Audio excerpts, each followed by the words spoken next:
Hello everyone, তো আমি একটা ভিডিও শ্যুট করার সময় যে আমার বিছানাটা, আমার ড্রেসিং টেবিলটা আমি কিভাবে নোংরা করি সেটাই তোমাদের সঙ্গে আজকে শেয়ার করব।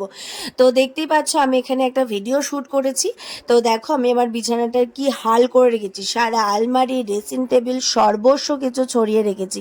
তো একটা ভিডিও শ্যুট করতে প্রচুর প্রচুর পরিমাণে কষ্ট হয়, সেটা তোমরা সবাই জানো। তো আমি এখন ড্রেস ট্রেস খুলে নিয়েছি, এরপর আমি চুলটা খুলছি। আর এই দেখো চুল খুলেছি, এখন আমি ক্লিপই খুঁজে পাচ্ছি না। তোমাদের সাথে ওই জিনিসটা হয় নিশ্চয়ই, আমার সাথে তো রেগুলার হয়। তো যাই হোক, আমি ক্লিপ এখন খুঁজে পেয়ে গেছি। তো চলো আস্তে আস্তে সব কিছু গুছোতে শুরু করি। আর একটা ভিডিও করতে গিয়ে প্রচুর স্ট্রাগল করতে হয়, তোমরা নিশ্চয়ই জানো। আর তোমরা যদি একটা সাবস্ক্রাইব আর একটু লাইক করে দাও, তাহলে ভিডিও করতে আমি একটুখানি এনার্জি পাই, মানে একটু আনন্দ পাই আর কি, যে আমার সাবস্ক্রাইবও হচ্ছে আর আমি ভিডিওটাও তাহলে বানাতে আমারও ভালো লাগবে। তো এই ভিডিওটা ভালো লাগলে অবশ্যই সাবস্ক্রাইব করো। নেক্সট ব্লগে দেখা হবে।